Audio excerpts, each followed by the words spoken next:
So we're joined today by David Klein, CEO and co-founder of CommonBond. Thanks for joining us, David. Thanks, Encore. Thanks, Mukul. So CommonBond, as I understand it, is an alumni lending or crowdfunding platform for student loans. I know you recently, about a little bit less than 6 months ago, started lending for the first time. Can you tell us a little bit about CommonBond and how you came to this? Sure. So CommonBond, you hit it on the head. CommonBond is a student loan crowdfunding platform. We source capital from alumni and individual investors and pass it on to students to lower the cost of students' education. Students can save about $20,000 to $25,000 over the life of repayment, and alumni investors and individual investors receive a financial return in exchange. But there's much more than just financial return. There's also social return. There's social return in the core competency of what we do, as well as social return in the social promise that we wrap around our model. So I can tell you a little bit about what that means. So financial return we all get, right? The students save a good amount of money, and the investors can make a competitive financial return relative to other investments in the market right now of similar risk, right? The social return component from an alumni investors' perspective is that they have an opportunity to be part of a solution to a large national problem, and that is student debt. They also have an opportunity to be part of a solution at a very localized level, and that is with a student at their alma mater. So we think that's very strong motivator for alumni investors. Beyond that, though, there's something that we call our social promise. And our social promise is both global and local. Our global social promise is that for every degree fully funded on our platform, we will fund the education of a student in need abroad. And our local social promise is that for every new city we bring our loan program to, we will fund financial literacy programming in a local charter school in an underserved community. And how did this idea to get involved in the student lending market come about, or where did the interest come from? Yep, the interest came from a very personal pain point. I got into Wharton Business School, and I knew, just like anywhere else you get into school, tuition, as we all read about, is pretty high, right? I didn't realize, though, that the cost of financing my education was going to be high as well. And so I very much felt that personal pain. I looked around to see what my options were. I wanted to go into a fixed rate product. I didn't want to deal with the risk of variable rates. And I noticed that my options were twofold. One, the federal government. Two, private banks. And I was pretty much looking at something akin to 8% fixed in the traditional space. And I decided there had to be a better way, right? There had to be an option that was pricing risk better, and there wasn't. And so I decided to do something about it. I actually came back to business school on the other side of average age, as I like to say, with the express purpose of wanting to start a business and run it before or upon graduation. And so between my personal pain point in student lending and my very strong desire and commitment to start a company while in school, it ended up being a great marriage. And I ended up meeting my two co-founders, Michael Taormina and Jessup Sheen, here at Wharton as well. And the social promise element, tell us more about the inspiration or the motivation behind including that as part of CommonBond as well. Sure. So it comes from, I might have said this before, but it comes from a very deeply rooted personal philosophy in what I think and we as co-founders think business should be and has a responsibility to be. Businesses and corporations wield an incredible amount of influence. And a lot of that has to do with the fact that they yield an incredible amount of capital and profits in their business. And when I think about the future of business, I think there is huge opportunity for business to play a much larger role in the communities, the local communities that they're a part of, and also broader society that they're a part of. And what I'm very hopeful about, or rather encouraged by, is that there are a number of companies who've come before us who have really put the social mission front and center. Warby Parker, of course, is a great example, coming right out of here at Wharton. To us, a major inspiration. They were part of the same startup incubator, Wharton Venture Initiation Program, that we were a part of just 2 years later. When we had our first company offsite, Neil Blumenthal, co-founder and co-CEO, welcomed us to their headquarters in New York City to have an all-day offsite event. He came and he spoke, and it was incredibly inspirational, right? And so we have been inspired by the likes of Warby Parker, Tom Shoes, and we decided, we can bring the one-for-one model. We can be the first to bring the one-for-one model to education and to finance. And so that's what we decided to do. And so going back to the financial return, so how are you, or how is CommonBond able to provide investors and students sort of better returns than they're currently able to get in the public market? Sure. It's a really interesting time that we're in terms of macro level interest rates, what's happening in the credit market. Things are a bit out of whack, and it's very much a cause of the financial crisis. We're still seeing the effects of that. And if we believe what the Fed tells us with interest rates, we'll continue to see that for a few years, right? And so and by the way, that's part of what makes for a broken student loan market. Federal government had to take over the student loan market. They're charging one price to everybody. It's a very inefficient pricing of risk. Private banks are a different story. They're more still skittish after the financial crisis, charging a risk premium on top of student loans, particularly given the fact that it's unsecured debt and they don't want to take on that much of a risk. So what we've done is we've come in and we've said, we don't have the structural problems of the federal government. We don't have the baggage of the private banks. And we're a much leaner operation than any of our competitors, direct or indirect. We can come in and we can price risk what we consider to be much more appropriately, which is a 6.24% fixed rate for students, and they can lower that all the way down to 5.99% fixed when they sign up for automatic debit. And so that's what we've done. We've essentially come to the market and said we think we can price risk better than what traditional alternatives are pricing. And so taking a step from the student perspective, if you're looking to partner with CommonBond for your loans, how does that process work? Sure. So a student might hear about us from either press or from in-school activities, on-campus activities. Might hear about us from financial aid office where they post all alternative private lenders. And then a student engages with us.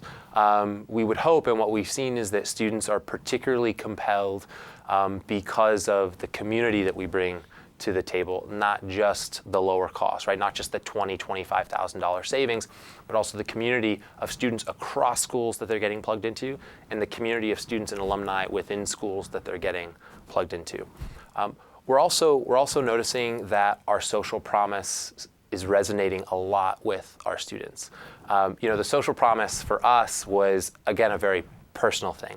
I have a very personal philosophy that business can and should be a force for positive change. I think that business and corporations in general have a responsibility to give back to the local and broader community that they're a part of.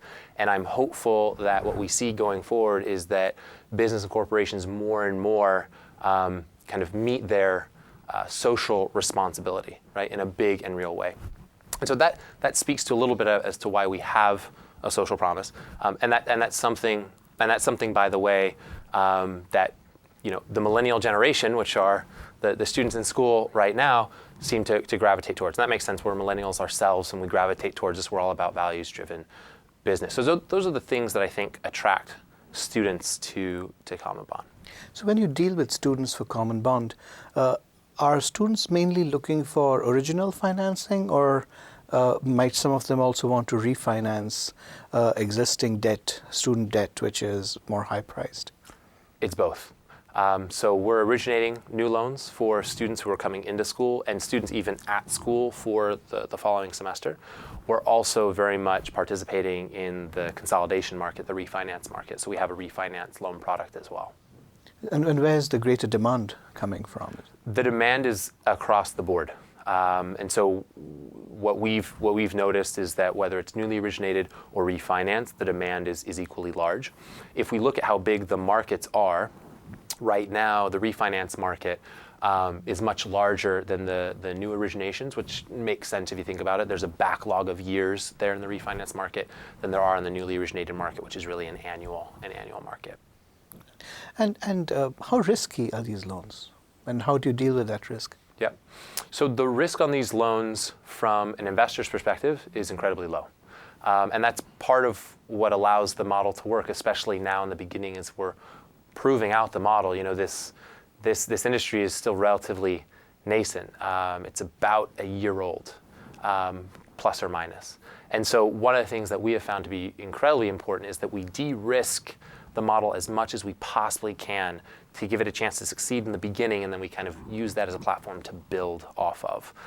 And so when we're focusing right now on MBA programs, what we notice is that default rate is incredibly low, payback is incredibly high, and it makes sense when you think about it just because employment rate is high and earnings potential is pretty high for students at top MBA programs. And from an alumni perspective, so you've mentioned about the returns. Can you tell us more about the value proposition for any alum that you're looking to source to invest in CommonBond? Sure. The value proposition to alumni or individual investors or any source or any cadre of investors that we use to kind of complement alumni capital, I think it's three things. One is the financial return, and we've talked about that a bit. It's a pretty competitive financial return relative to other investment products of similar risk. Two is the social return, the fact that they have an opportunity to help lower the cost of education of a student at their alma mater, but they also are able to power the social mission of our company. Literally, for every new alumni investor that comes to the table, for every new student borrower who comes to the table, they're actually helping us pay for another child at school, at the African School for Excellence, or fund that much more the financial literacy programming that we're funding in local communities here in the US and every new city we bring our program to. And so their participation powers our social mission, right? And that's very powerful. The third thing I'd say is that the alumni and other individual investors who participate are able to plug in to a network, a community of top-tier, top talent. And we think that matters. And so in thinking about this community, what sort of events or activities do you actually offer to alumni and to recipients of the loans? Yep. So good question. When we think about community, what does that mean?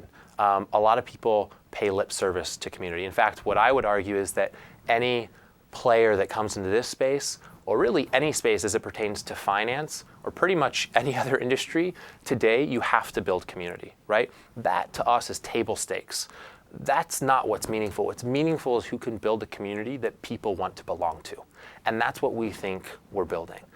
When I think about the types of community events that we're putting on, and by the way, when I say community events and community, I'm not just talking about building an online platform, right? We have a lot of online platforms, and what you see over time with online platforms is as they grow, as they become a bit more ubiquitous, the value actually decreases, right? And so what we say is real connection, meaningful community is done in the real world, human to human, in person. And so what we've done is we've spent a lot of time creating environments for students, investors, forward-thinking professionals to come together under one roof, meet and connect. And what we found so far, we have a number of examples of students who are within what we call our CommonBond family, who, because they are part of the family, because they are interacting with members of the community, they've been able to propel their professional success. We have one student who met the head of corporate acquisitions at American Express at one of our events, and American Express is her dream company. And he was able to set up a number of interviews for her, and it looks like she might be getting a full-time job there when she graduates. I think about another MBA student who has a startup, and she met a reporter at Business Week at one of our events, and Business Week covered her company about 2 months after meeting. And she wrote excitingly to us over email, thank you so much. This was all because of CommonBond. So we think of ourselves much more than just a student lending company. We consider ourselves a company that reflects kind of the future of finance. You've got to be more than just what you can argue is a commoditized lending product, right? You've got to do more than just lower the personal expense line of the student, which we do, but you've also got to help students maximize their top line. And that's what we feel like we're doing with our community. Great. And so as you approach alumni, I have to imagine Alumni Affairs offices at different institutions may or may not be worried. How do you partner with or approach or work with Alumni Affairs departments through the universities that you're working with? Yeah. What we say is it's best to talk with everybody, right? And so while we're talking directly to students, we don't want to lose sight of the fact that there are a number of different constituents out there. admissions offices, financial aid offices, Alumni Affairs offices. Not to be officially affiliated in any way, but to build positive relationships with them. We think that matters. As it pertains to the alumni offices, frankly, the reaction to this model is a bit mixed, right? There are kind of two camps that you can fall into. One is kind of a camp, territorial camp, where there's a zero-sum game, there's a finite size to the pie. And there's another camp that you can fall into, right? And that's kind of the camp of abundance, where there's a growing pie. We happen to fit or consider ourselves to be in the camp of abundance, right? We actually believe that our model can engage an entire swath of alumni who currently are not participating or otherwise engaged in university affairs. And in a sense, our model can bring those folks into the fold because there's a financial return component to it. And from there, I actually think our model can complement the efforts of alumni offices pretty well. Some alumni offices see that, others don't, and that's fine by us. We think that over time, what we'll be able to show, as we get more and more data, we'll be able to prove that we actually live in a world of abundance as it pertains to alumni investor participants. So is the concern of those alumni offices that you might cannibalize some of the alumni giving that might otherwise go to fund scholarships for those students? That's the concern. And what and we how, say... how have you addressed that with the more territorial alumni offices? Right. So what we say is two things. One, the scholarship is a different kind of investment or giving from alumni, right? Or put another way, we fall into the conservative slice of any investor's portfolio, right? Alumni giving, alumni scholarships falls into another slice of somebody's personal portfolio. That falls into the philanthropic slice as opposed to the conservative investment slice. And so we see them actually as quite different kinds of investments. And so even among the alumni who currently participate, you can see a world in which they can participate in both because they're still able to diversify their portfolio. The second thing we tell them, and we talked about it a little bit before, and that is, hey, we actually think this is going to engage a large group of alumni who are currently not engaged with the university. You say that the industry is about a year old. Who's your competition, and how have you positioned CommonBond uniquely in this space? Yeah. Our competition really falls into three different categories. You have traditional players, the federal government and the private banks. The federal government represents about 93% of student loans, and private banks represents about 7%. The second is this, it's the social lending space that's a bit more mature, right? And so you have players like a Lending Club or a Prosper.com who have been in peer-to-peer lending since 2006 and 2007, respectively, right? They're not in student loans right now. Could they be? They could. And then the third piece is what I would call social lending as it relates specifically to student loans. That's the market that's about a year old. And that's where the problem is particularly acute and particularly large. And so we feel pretty excited to come in and solve that. There are a couple of different things that make us different than any of our competitors across the board, regardless of what segment they fall into. We've touched on a few of them. The first, what we're noticing and getting feedback from students, again, the millennial generation, is that our social promise makes us pretty distinct. That's something that doesn't exist across the board. Again, we feel proud of the fact that we're the first in education or finance to bring the one-for-one model to both education and finance. And I can speak as to why that's important if you'd like me to. The second is the community piece that we've been talking about. Some folks are building community. Some are doing it better than others. For us, again, we think that's table stakes. We think that's an absolute requirement.